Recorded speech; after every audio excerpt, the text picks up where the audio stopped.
This is Take 5 with Bentley, Nevada.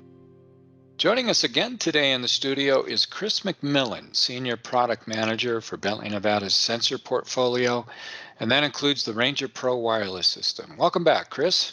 Thanks to be back.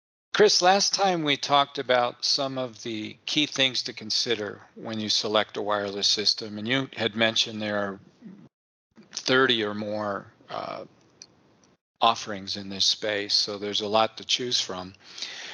What I'd like to do in this particular episode is focus in on one of the 5 things you identified that people should look at when they're evaluating a wireless system, and that's the question of protocols.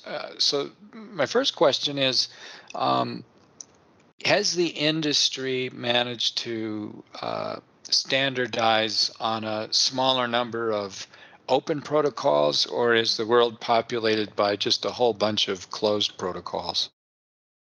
So, yes, to answer your question, frankly, here today, the industry is fairly well standardized on at least a couple of main protocols out there. 2 of the key ones when it comes to condition monitoring are wireless HART and ISA 100.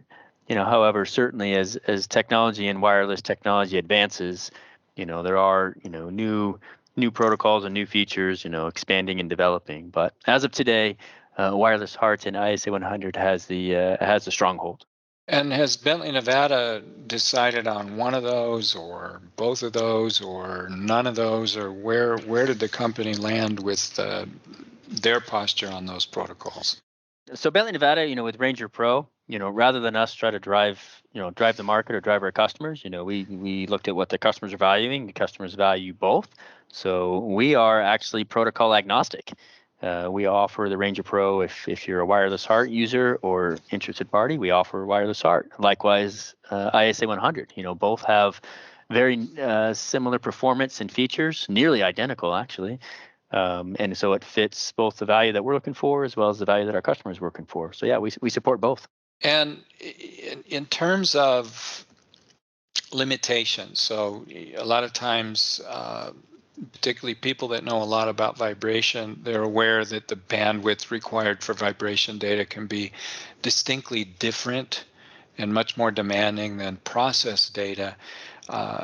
In terms of embracing these open protocols, have you found that there have been big trade-offs in terms of the amount of data that you can send or the type of data that you can send that kind of it makes them acceptable but not great for vibration data? There's no real hurdles. There's when it comes to a protocol, there's 3 key factors when it comes to any protocol, and you can fix 2 out of these 3. One is battery life. How long do you want a battery life? Number 2 is the data, as you mentioned, the data bandwidth, or that's required to get through. Vibration data, especially spectrums and waveforms, consumes a bit more data. And that 3rd one is around distance and range. So wireless HART and ISA 100 offer a great compromise, if you will, of all 3 features. So good range, great battery life, as well as data throughput. Certainly there are protocols out there, for example, Wi-Fi, traditional Wi-Fi. Most of us are experienced with that. Fantastic data throughput, right? You can stream movies and video and audio files. Pretty good, decent range, of course, depending on 2.4 or 5 gigahertz. But you're going to sacrifice, batteries, right? Putting a battery-powered Wi-Fi device in the field may not be practical, or is not practical for most users. I'm laughing because I'm thinking anybody who's ever used their phone for GPS realizes just how quickly that battery can run down, and it usually goes dead in about the worst possible place when you're in the middle of nowhere where you really could use it. So thank goodness for chargers in the car. Absolutely.